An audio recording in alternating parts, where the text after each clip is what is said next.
audiologist at Professional Hearing Care in Fitchburg. But we have offices in La Crosse, Westby, Green Bay. Mauston is our main hub. So, yeah, we're kind of all over the place. When I started with Professional Hearing Care, they just had 2 offices. So it's been fun to be around the growth. So that's been really fun to help more patients and to give good patient care, which is necessary. Has anybody started the search, or has anybody started looking at hearing healthcare, started their journey of having a hearing test, or have started treating hearing loss? 60 years ago. 60 years ago, there you go. Thinking about it, that's good. If you guys know, there's a lot of junk out there regarding hearing healthcare. Do you agree? Right. Yeah. There's a lot of junk. So my goal with all of my talks is to clear it up. What to look for, what questions to ask, but also I want to talk about what's happening in the ear all the way up to the brain. Because I think that's the most important part. When people think of hearing healthcare, they think of hearing aids. Every single time. My family thinks that all I do is sell hearing aids. No matter how much I try, I just have given up. But I hope today you guys understand more about the importance of preventative measures when it comes to treating hearing loss. Okay, that's my goal. So let's have the talk about all the junk out there, right? But truly there are 50 million Americans out there with untreated hearing loss. Treating your hearing loss is the #1 most modifiable risk factor in preventing cognitive decline and dementia. And untreated hearing loss can increase your risk of falls by 300%, right? Yet 80% do absolutely nothing about it. Why do you think that is? I know. Why? I know. Because they don't realize it. They don't It's realize. so gradual Yep. that you don't notice it. Yeah, they don't find it a problem, or it's normal for their age. Yeah, Too expensive. it's expensive. Yeah, insurance doesn't cover Stigma. any of it. What was that? Stigma of wearing Stigma. hearing Yeah. aids. I don't want to look old. Yeah, and I always Look older. old at 5. Has everybody seen the National Lampoon's Vacation or Christmas Vacation? I always say, what makes you look older? Wearing prescriptive hearing technology, or sitting at the table and doing this, right? Or I think it was the aunt where they're like, "Hello," and she's like, "What?" Right? This is a funny example, but yeah, stigma. It happens slowly. It's expensive. Insurance makes it so much worse, right? Where you go, who do I go to? But then also you Google hearing aids, and 10,000 things pop up. What do I need, right? So there's a lot of stuff behind it, and it's really confusing because, again, do you need a product or a treatment? Where are you supposed to go? You can now get them at Walmart, Costco. I love Costco. Right now I go there once a year for toilet paper, which is great. Pretty soon I'll be going there a lot more for diapers, but but where do you go, right? Who do you trust? That's a big one. And everybody gets overwhelmed with junk mail. My favorite, and I heard this yesterday, of there's a buy one, get one free, or come on in for a hearing test and you get a free Blizzard. From Dairy Queen, Oh, I right? could use that. Right?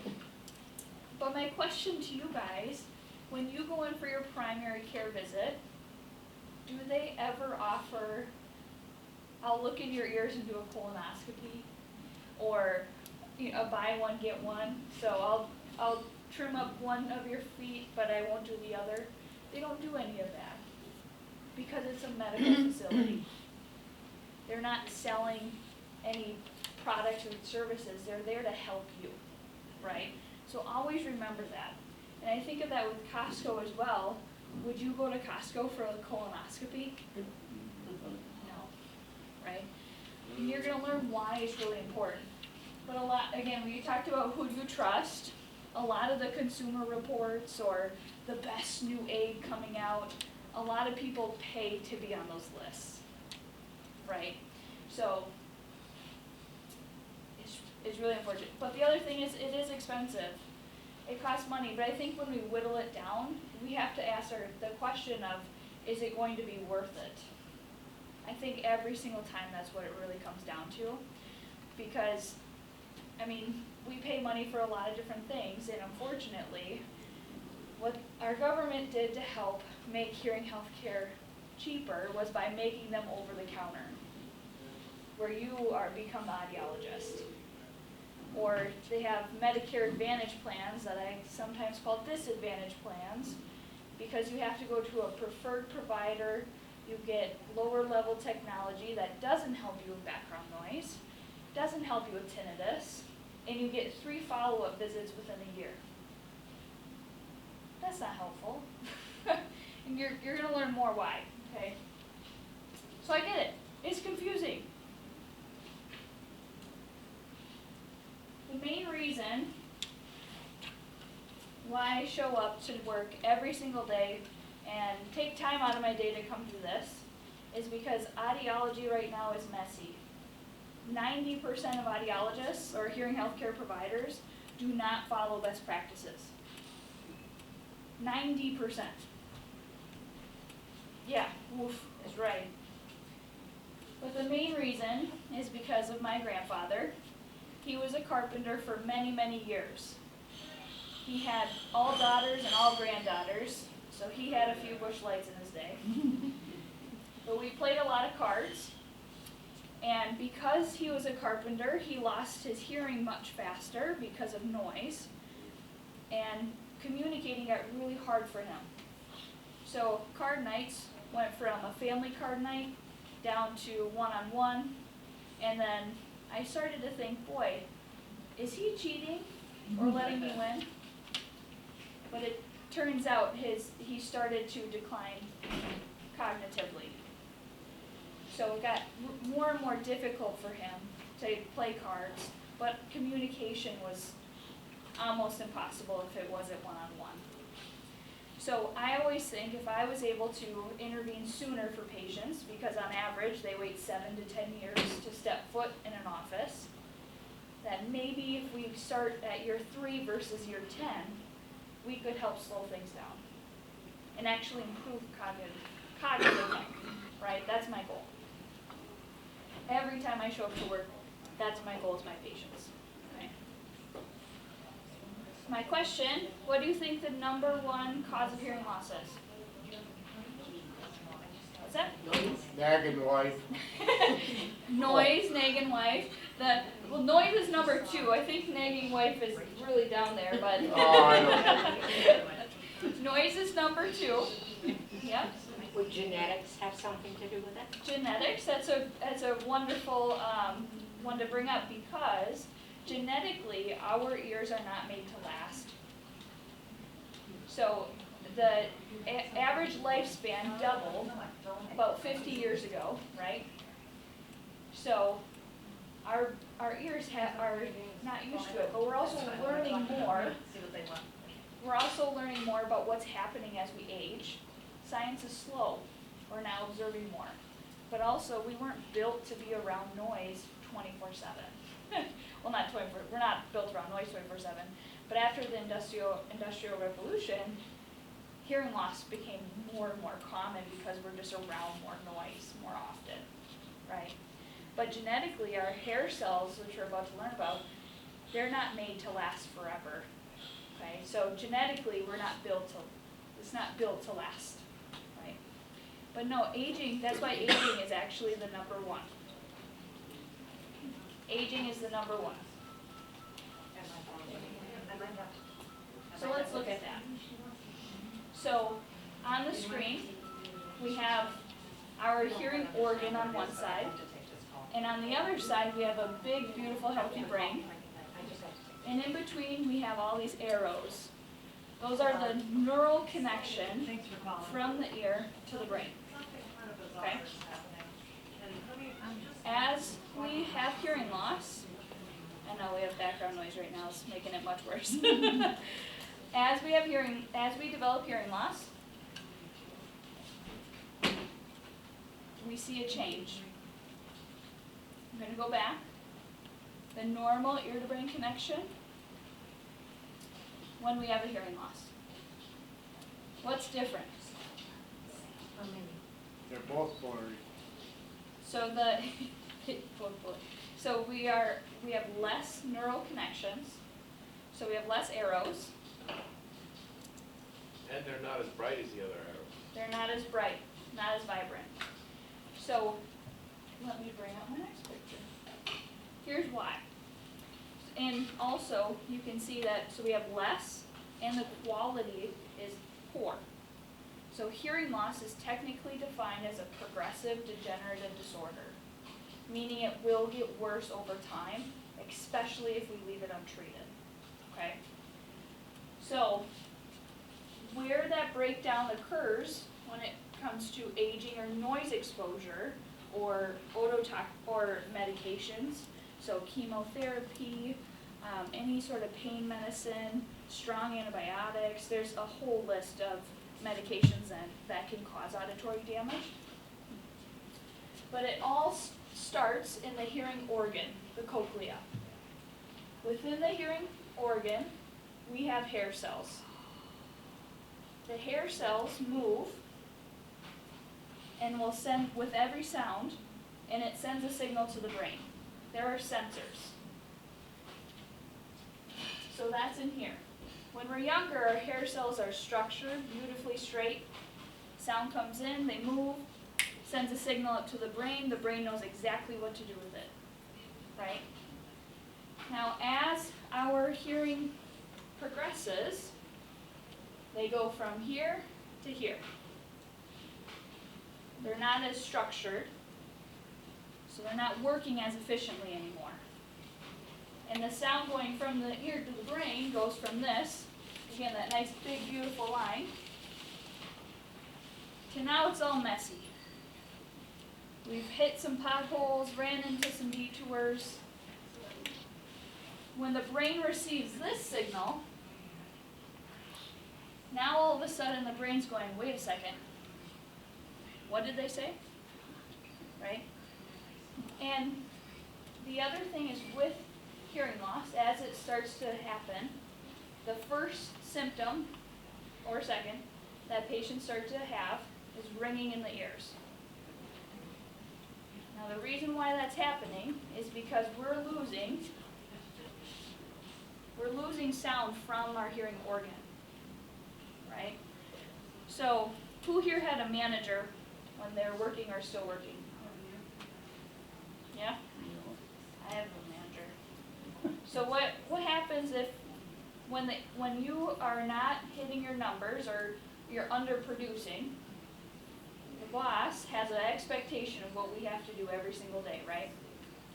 That manager has to get involved. So with tinnitus, halfway through the system, starts from the ear, the manager goes, uh-oh, we're not going to meet the brain's expectations. So the manager ramps up production to try to meet the boss's expectation, which the boss is the brain. That ramp up is tinnitus. Does that make sense? Or, if someone loses their hand, they have this burning, itching sensation like their hand is still there, even though it's not. Phantom limb pain.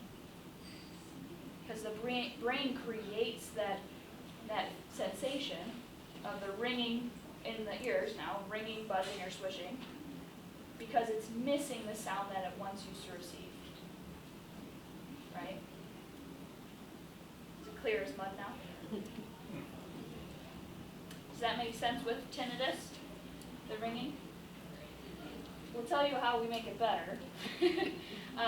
But that's part of it, yeah. So, when I was 18, I had severe sinus infection. Ended up getting septicoplasty. I've had ringing ears since age 18. Yeah. So, that's something that can't be fixed right now. tinnitus. When it's been That long. for So 70 years. yeah, so I'm just gonna repeat that so everyone can hear. So we've had tinnitus for many, many years. Started after a sinus infection, led to surgeries. So tinnitus has been going on for a long time. The reason why tinnitus as of right now is not curable is because the auditory damage is there, it's done, right? Now it is manageable. So when we start to give the brain back the sound that it's missing, the manager does not have to get involved anymore. We are making it easier for the brain to process. So when we make it easier for the brain to process, that the tinnitus symptoms start to come down. So is it going to be gone forever? No, but we can take it from, it's driving me crazy every day, down to, hey, I don't think I even noticed my tinnitus today. Or it's just in the background. Right? Because we're giving the brain back that information. When it's phantom limb, how they helped with that burning sensation is by putting their hand on a mirror and tricking the brain to seeing that their other hand is still there. It's incredible how our brain works, right? The brain does so much for us, and hearing plays a big role in it. When we hear something, it goes all over our brain. I grew up on a farm, and when I heard a mouse in the middle of the night, I would wake up immediately. I could sleep through a tornado. But as soon as a mouse crawled into my room, I was up, right? Our ears are on 24/7, and that's why aging is really the #1 cause of hearing loss. Because they're constantly working all the time. We can close our eyes, we can't close our ears, right? Any other questions on tinnitus? Yes? I've heard it's sometimes caused by certain medicines. Yep, because there's certain medicines that can affect, one, our processing in our brain, but really some medicines can cause auditory damage. Yep, so some medicines can affect our blood, and our hearing organ that's blood nourishes our hearing organ. So if we don't nourish our hearing organ, our sensors start to become weak. Yeah. Same with diabetes. Diabetes and hearing loss, it's like a direct correlation almost. That's because diabetes is all about our blood. I had a patient who has diabetes, and in our clinic we have wellness care, so every 3 months you get cleaned, checked, making sure everything's working well, and yearly hearing tests. And she came in after a year of her tinnitus being down to nothing, and she said, it's back, and I'm over it. I said, well, let's wait a second. I did everything I could, and then I did her hearing test, and it dropped. And I said, boy, it shouldn't progress this fast. What's going on? What's been going on with, what's changed? And she said, well, turns out her pump stopped working, and she didn't realize it, because her blood sugar's been kind of all over the map. She went in, replaced her pump. We had to totally adjust because her hearing changed, and then her tinnitus went back down. Right? So it's amazing how, if we don't take care of our overall body, how it can affect other things, right? But yeah, it's super important to go to somebody who's going to follow you, so we catch things like that early. Because guess what happened when her hearing changed? Her ear was now underperforming again, right? So because the ear was underperforming, the manager had to get involved and ramp the signal up, which was her tinnitus started to come back. It's incredible, isn't it? Incredible. Yeah. What about Q-tips? Q-tips? Yep, I'm starting to hear or see on the internet, that they're not good, blah, blah, blah. And where is it at with your discussion? For just overall ear hygiene, how to clean our ears, Q-tips is a big no-no. Mainly on the outside is okay, but but some people really get in there with their Q-tips, and that pushes the wax in deeper instead of having it come out naturally as it should. Some patients are real wax producers, and they have to go in to get them cleaned out every 6 months or so. But really, if you haven't had a hole in your eardrum, let water run in the shower and just rinse it out. Not super hot water or super cold water, just a nice lukewarm, otherwise you'll get dizzy. But just let water run in there and rinse it out. And then just take a towel or a Q-tip on just the outside and it'll dry out naturally. But yeah, Q-tips it just jams it. And it almost becomes like layers. Yeah. At your office, do you routinely remove the wax or do you send us to a doctor? I'm able to do it. So audiologists are able to take wax out of ears. So we do take a lot of wax out in Fitchburg. It's our Wax busiest. off. Yeah, wax in, wax out. But yeah, so when you call a clinic, that's something to ask. Are they able to take wax out? If they say yes, then you're a go. You know, I had a problem once, just one ear, but I couldn't hear out of all of a sudden, so I went in to have a check.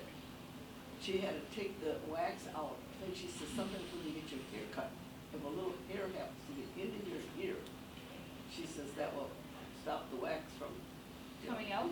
Yeah. That would have to be a pretty big ball of hair. So what happens with wax, it's, because some people have hairy ear canals, it's just normal. But when it mixes with the wax and becomes like concrete. Oh my But it was goodness. just one ear, this one I knew, but the other one, so. Yeah, everybody typically has one bad ear. I couldn't tell you why. Sometimes it's laying on your side. Some people use, an earpiece on one side or the other. But yeah, I would say just from me taking wax out, everyone has one bad ear.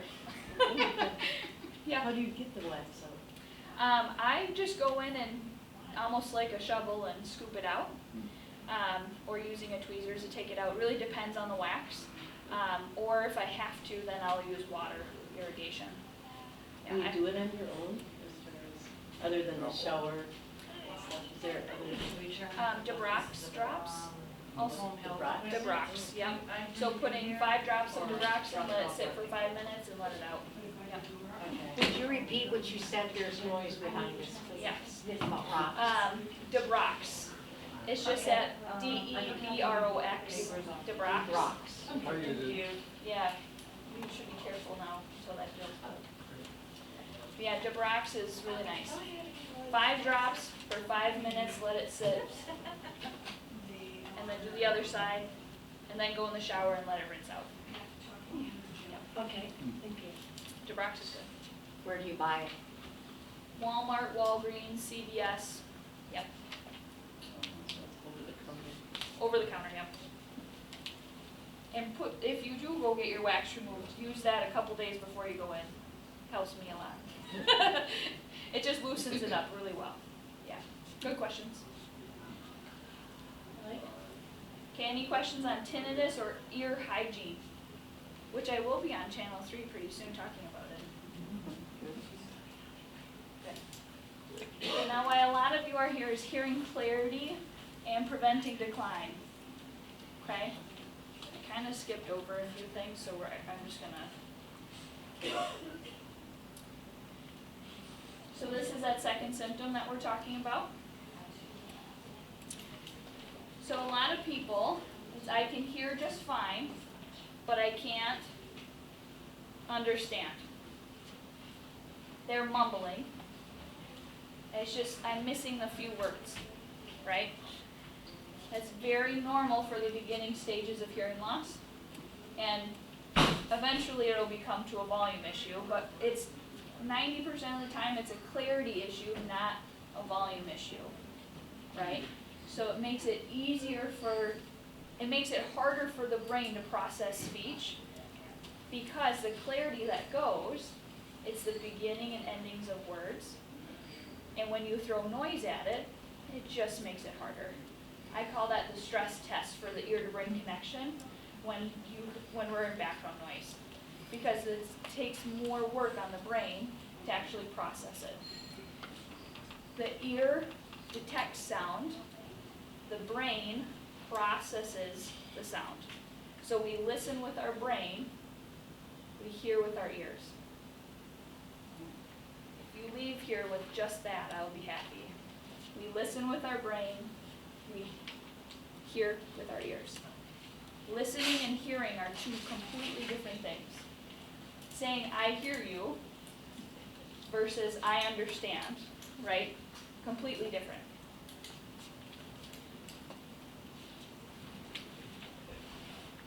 Can anyone read this to me? Nope.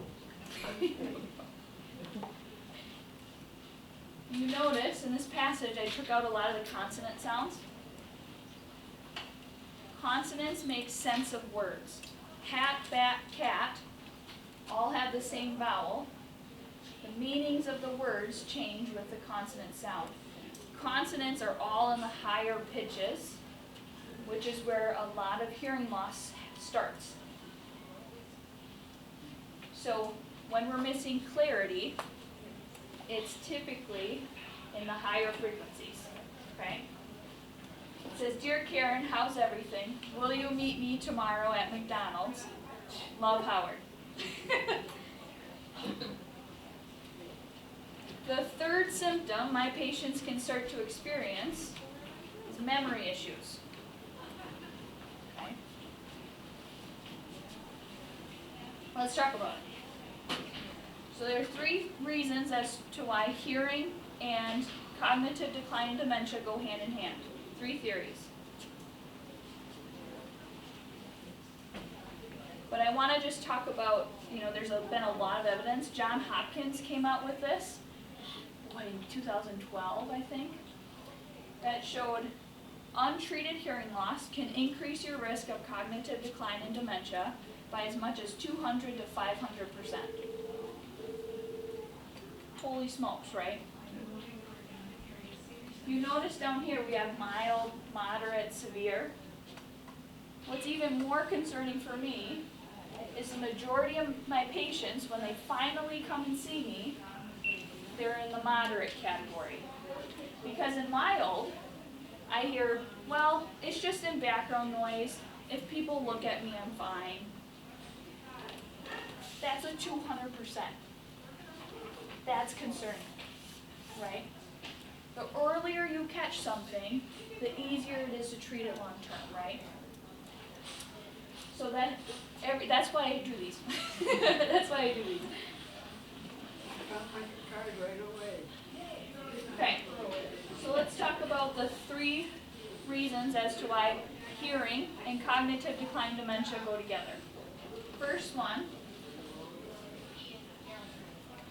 is social isolation.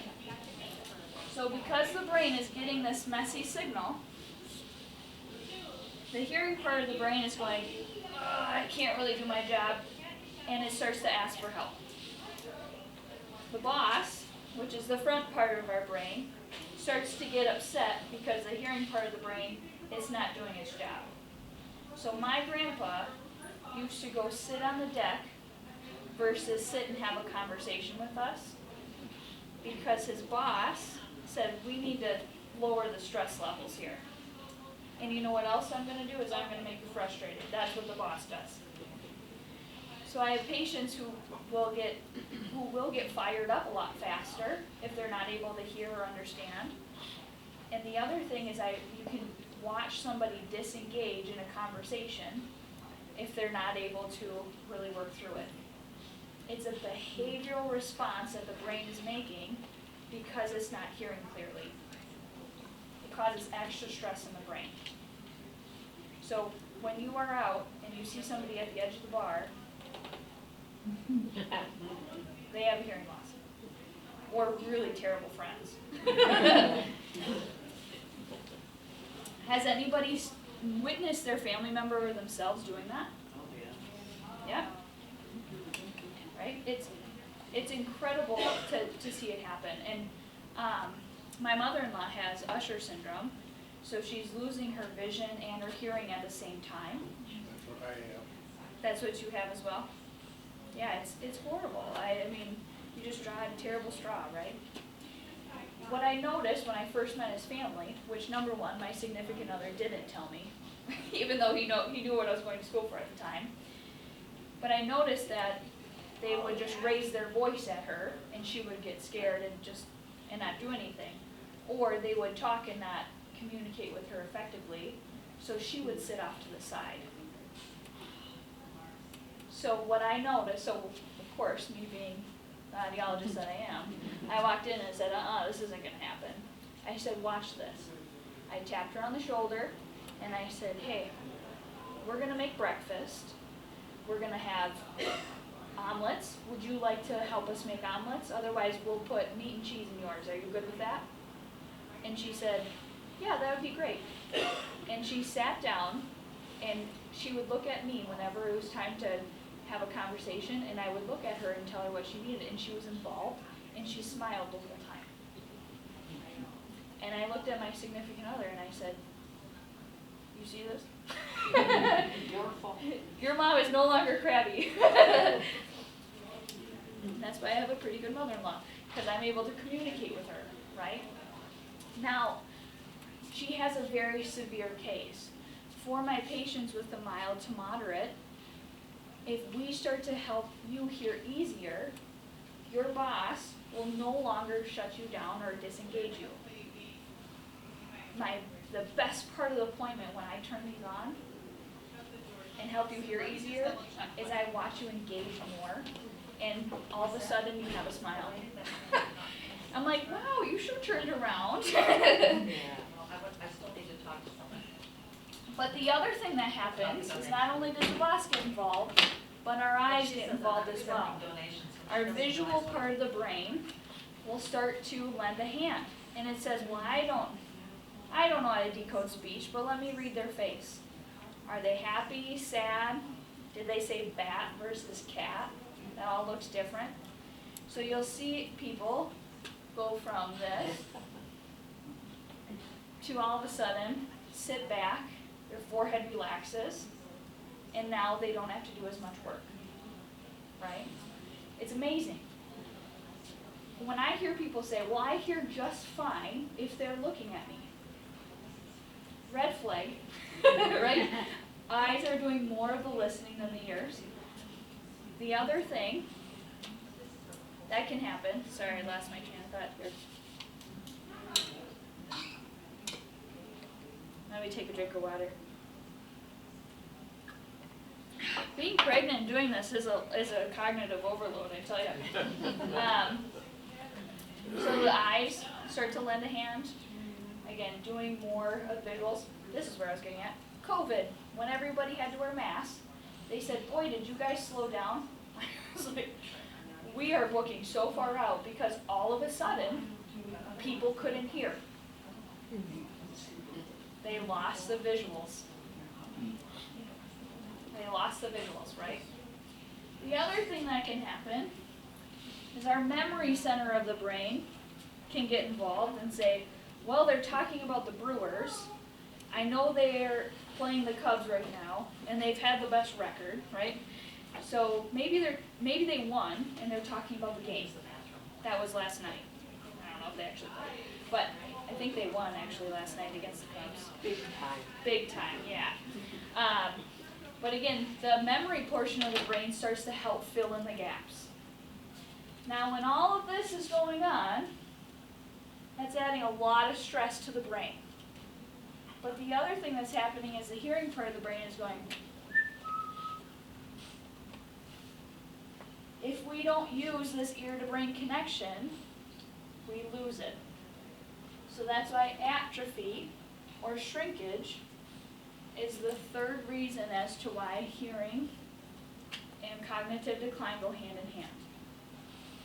It starts at the ear and slowly works its way up. Right?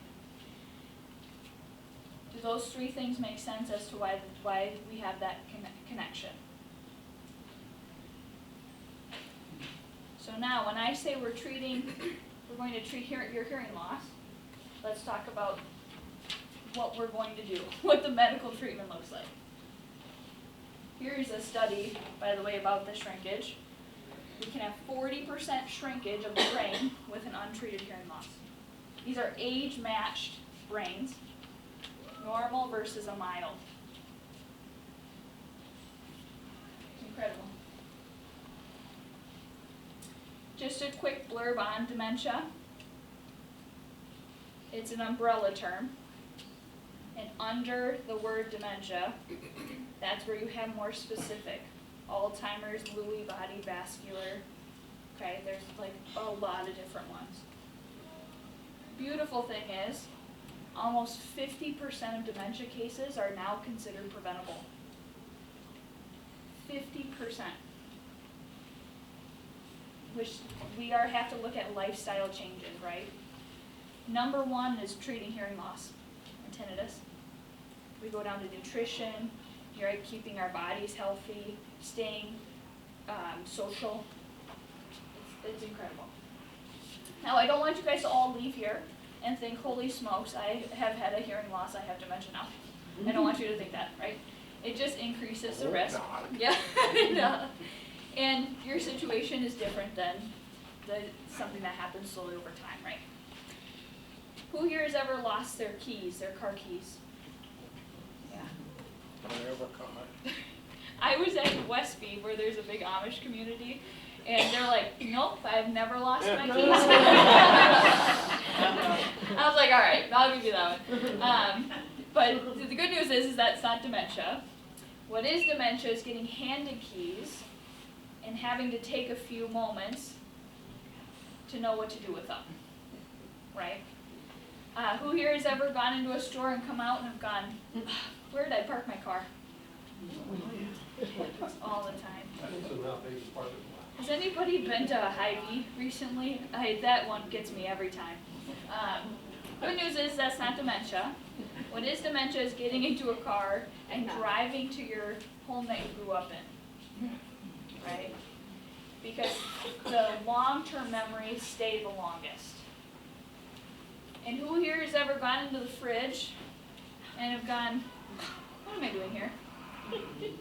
I never ask that question anymore. I know exactly why I'm going to the fridge. That's not dementia. But as dementia or Alzheimer's progresses, the brain starts to forget how to chew and swallow, right? So again, I don't want you guys to leave here thinking, holy smokes, I've had hearing loss and now I have dementia. That's not what I'm saying. What I'm saying is it increases your risk because of those 3 reasons, right? So if you guys were to start treating tinnitus, I always like to ask this question.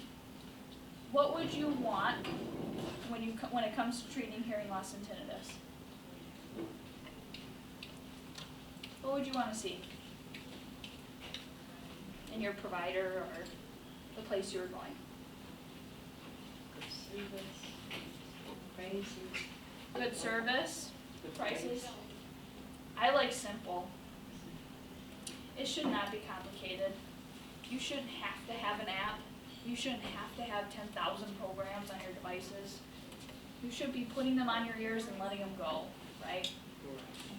You should have somebody who's going to give you the steps on here's what we're going to do. When you go to the dentist, they set you up every 6 months, don't they? Or every 3, depending. For preventative care, right? They walk you through the process. It should be simple. Should be affordable, as much as we can get it. And it better be backed by science, right? And it better be guaranteed. It better work, right?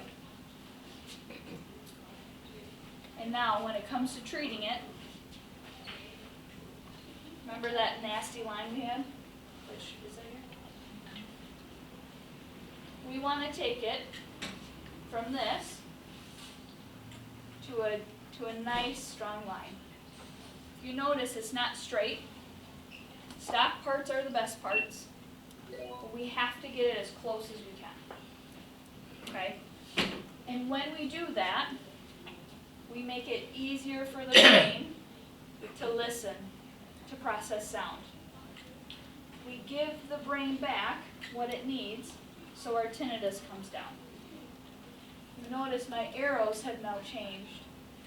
There's been a study that shows after 6 months of properly treating hearing loss, the brain actually goes back to the way it needs to be.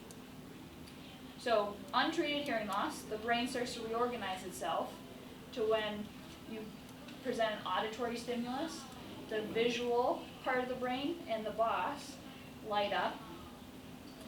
When presented with a visual stimulus, the auditory part of the brain will actually light up. After 6 months of proper treatment, the neurons actually go back. So when presented with the auditory stimulus, the hearing part of the brain kicks in, visual part of the brain, the visual part of the brain kicks in. Isn't that incredible? Now, for patients that weren't treated up to their prescriptions, their brain was organized like someone with a hearing loss. The reason why, if you're in what I call traditional care, where you just get a hearing aid that makes everything louder, or they don't go through the proper verification steps to make sure that you're hitting your prescriptions, it takes this line and just makes it bigger. It takes everything and makes it louder. The ones you see on TV or Walmart makes all sound louder. And it doesn't actually clean up the signal. This is the goal. That's the goal. We have to make it easier for the brain. So that's why I say it's more than just the hearing aid. It's making sure it's properly hitting your prescriptions, because we get to change the brain. You get to hear easier and it improves quality of life, and you can communicate and be social with family. But we get to change the brain. We get to reduce your risk of cognitive decline and dementia, reduce your risk of falling. But actually, so many research articles out there show an improvement in overall cognitive health.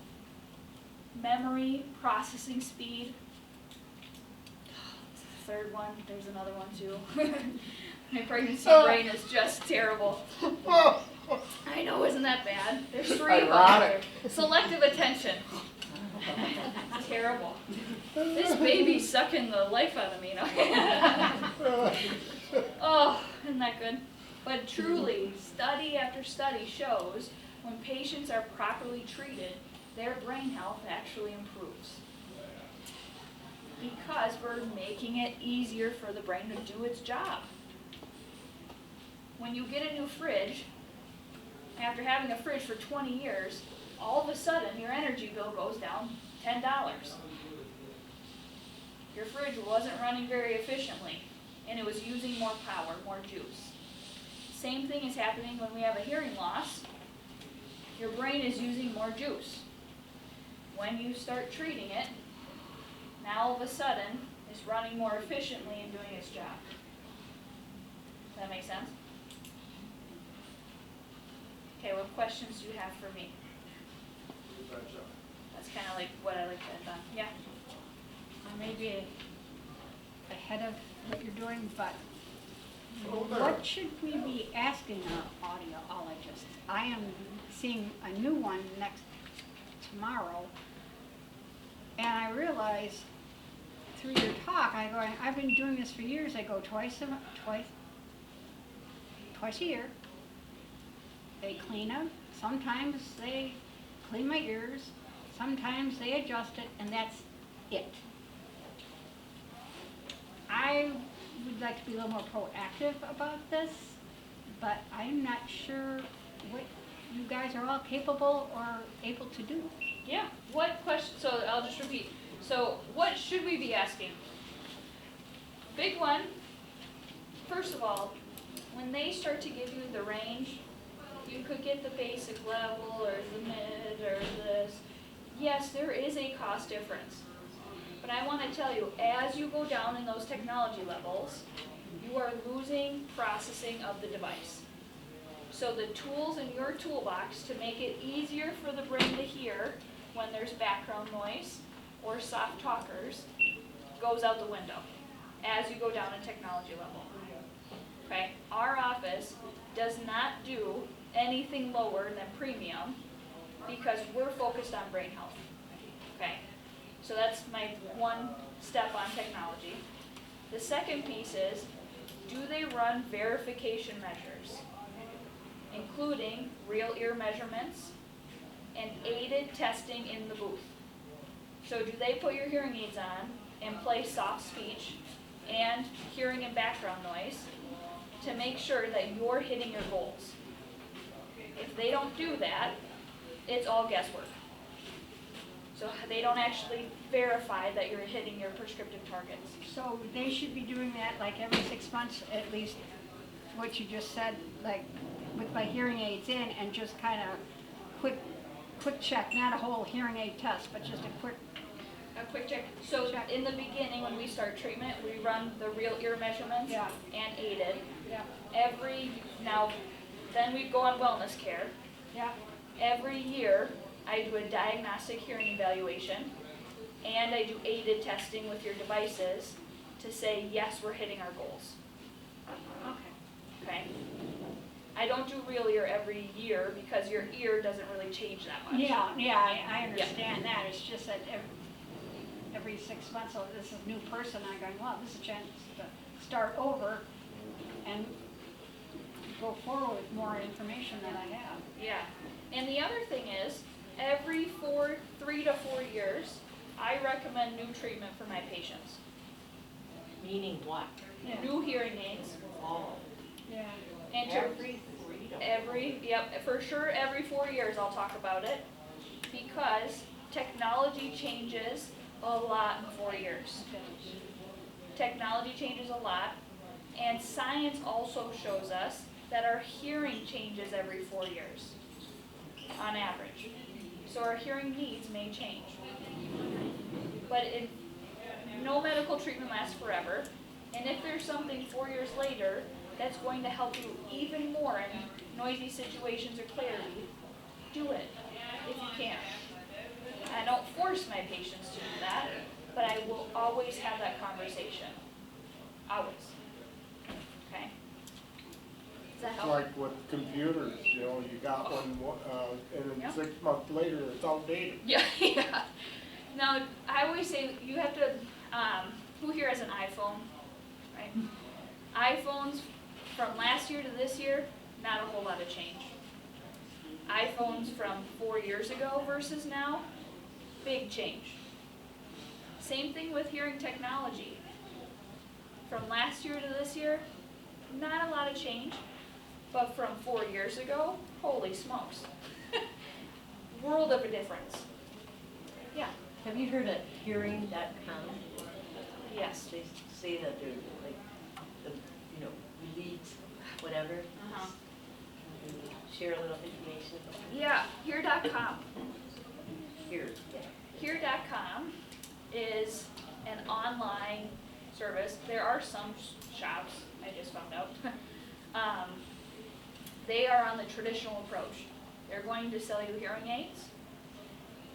A lot of them come in the mail. I've heard of some where they actually get a laptop in the mail, where they open up the laptop and they connect them themselves, and they have an audiologist online making adjustments. No. No. One, you don't know what you're getting, because a lot of them are labeled here.com. Two, there's zero verification measures happening. It's all guesswork. And three, you don't have the support if something goes wrong. You have to send them in, and then they come back, and, I mean, in our office, if you have an issue, we're gonna get you a loaner and make sure that you're doing well. I got one right here. Yeah. Walt's new to our office. By the way, I just met her yesterday. She gave me loaners because they quit. The other place, they didn't make you wait till I got them back. Well, I turned on the TV last night, and once I adjusted the volume, I realized I didn't have to have it as loud because I was hearing better. Yeah. So I just met him yesterday. And I answered the phone, so I was like, come and see me tomorrow. And as soon as he walked in and I saw what he had and I saw the hearing, I went, this isn't good. And I do not like to leave my patients without hearing because it's so important for our quality of life. So important. But we have to get started somewhere, right? Anyhow, I could go on and on and on. But yes, here.com, there's so many other places like that. And your insurance actually, typically Medicare Advantage plans will tell you to go to this place, ask questions. Where are you going, what are you getting? I know what I'm giving my patients. I don't work with a lot of those Advantage plans because they don't follow our philosophy, which is brain health. I'm not interested in just making everything louder. This is a clarity issue. So does insurance cover you? A lot of insurances don't cover the medical treatment process. So they'll cover a hearing test, whoopee, right? Whoopee. But they won't actually cover good technology and good care. Drives me bananas. Some do, like this sliver. Or if you're still working, they do. But Medicare doesn't, which is where 80% of people who are 80 have a hearing loss, right? And it's the #1 most modifiable risk factor.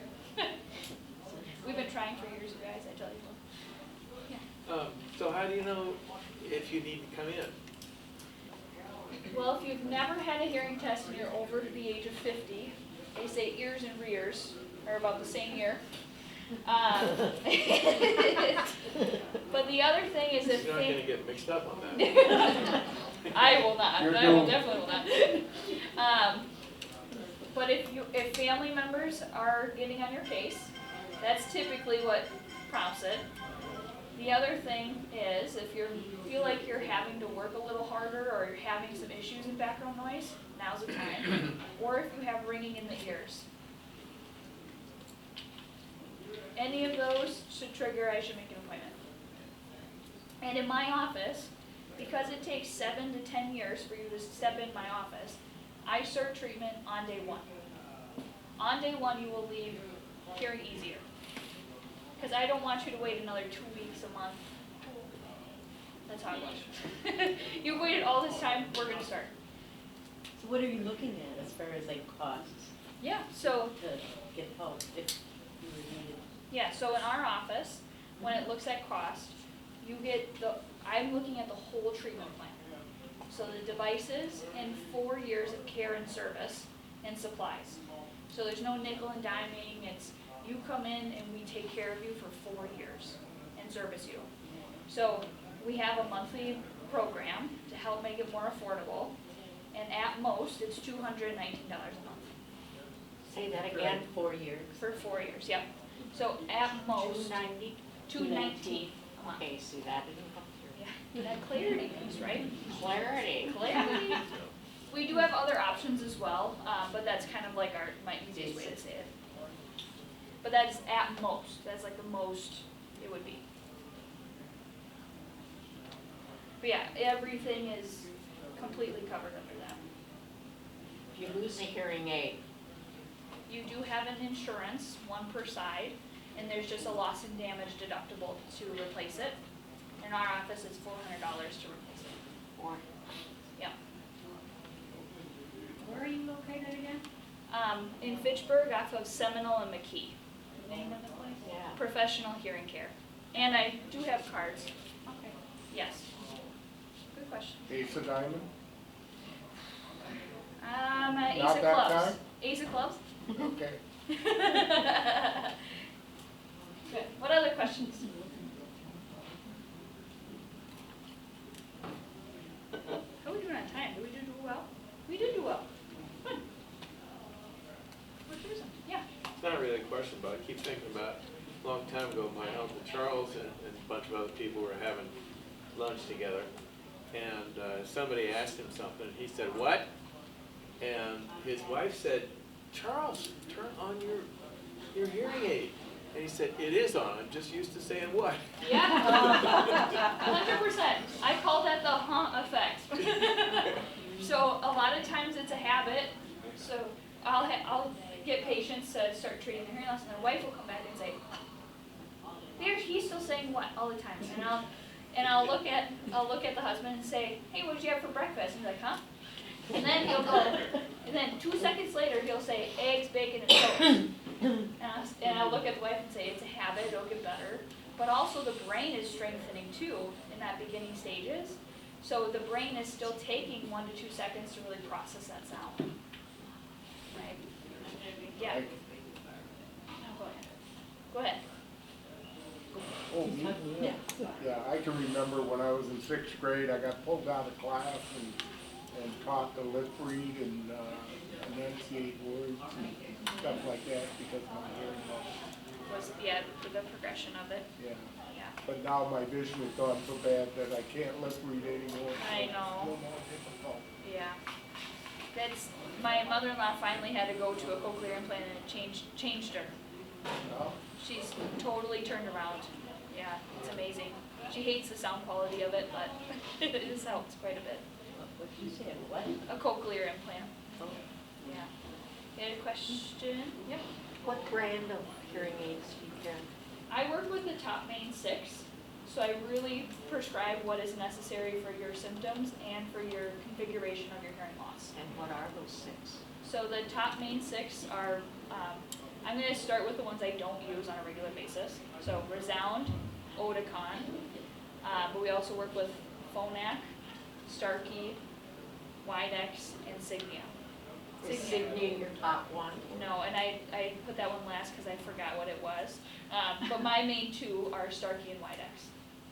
Primarily because I have wonderful customer service with them, and their devices are, they're great too. But customer service goes a long way. And they're completely different algorithms. That's why I like working with them, because one is a little more softer, picks up more soft sounds, and the other one is more aggressive. And each patient, our brains are wired differently. My brain is wired differently than yours. So sound algorithms, some patients do really well with one versus the other. So as we're going through our adaptation period, sometimes I switch brands because you're not performing as well as I think you should. So it all comes down to me, it's the patient and how you're testing it. And in those 6, each of those are at a different price range, correct? Nope, not in our office. They'd all be the same.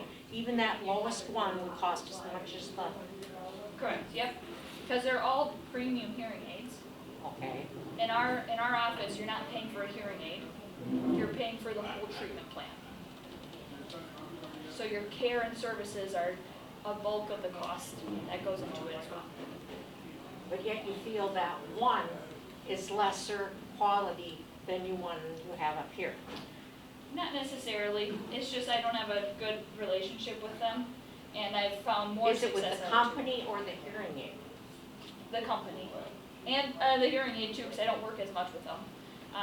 But there's still, some offices do really well with Signia. I have some patients who come in and have been in Resound forever, so I'll still work with them. Because it's really hard to switch someone's brain when they have a certain manufacturer because it has a certain sound to it. So I do work with all of them, they're all great. But I personally work with 2, primarily. And they were again what? Widex and Starkey, primarily because they're completely different sound algorithms. Widex and what? Starkey. Starkey's based out of Minnesota. I'm from Minnesota, so maybe I'm biased.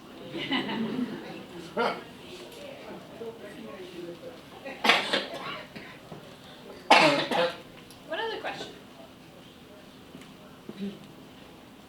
It's not a question, but a complaint. I just have my hearing aids from Costco, and I have a devil of a time getting them adjusted. Right now I have it for noise, but I can hear everything in the next room. And so I don't know if that's right or not. It's totally not right. And if you want to hear my very blunt answer, it's because Costco is working on the traditional approach of treating hearing loss. Does it go by the sound, the level of They just, hearing? your technology at Costco used to have good technology and now they don't. Oh, Because they lost their contract it's with the driving main. me nuts because I don't know how to adjust them to the And you shouldn't situation I'm have in. to, right? You shouldn't have to. You Okay. shouldn't have to be the audiologist. I So should. half the time I'm going without them, because at home I can hear perfectly. But when I'm in a group, I feel like I would like to hear everything, but Yeah. I get all the, Because it's just surrounding making noise. everything louder. right. That's the difference. Is it true that you need to wear hearing aids in both ears in order for the brain to process and access one ear? Yep, because the brain will rewire if you were only have one good ear versus the other. But also hearing in background noise, because you're getting two ears, that's two pieces of information, it makes it easier for the brain to process. So does one hearing aid work differently than the other? If you have a different hearing loss in both, then they have different prescriptions. But also, it's listening on this side and this side, and if you have good technology, and saying, oh, there's a lot of noise over here, we're gonna turn that down, and we're gonna just listen on this side. You figure that all out. Yeah, well, the device has that chip in there to help with all that. If you have the good technology. If you have the traditional technology, it's not gonna do all that automatically. And that's when you have extra programs and you have to get the app and do all the adjustments. And well, my goal is my patients don't have to do any of that. Yeah. Sometimes we have to, just with the severity and the amount of atrophy in the brain, to help with that clarity, but not always. But that's why we do the testing, like to figure out if we have to do more. Right.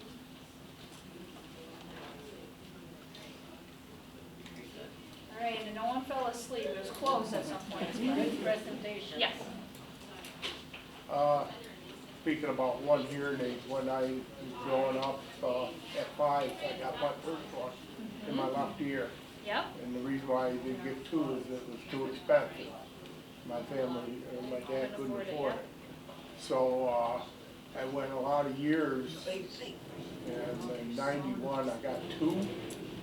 And when I was out on the lake, I could actually understand the guy in the next boat. Yes. Not my boat, the next Oh, boat. isn't Or, that you know, he'd incredible? be a ways away. Other times I would hear him and I just, I had no idea what they were saying. Right. But then I could start hearing again and, Isn't that amazing?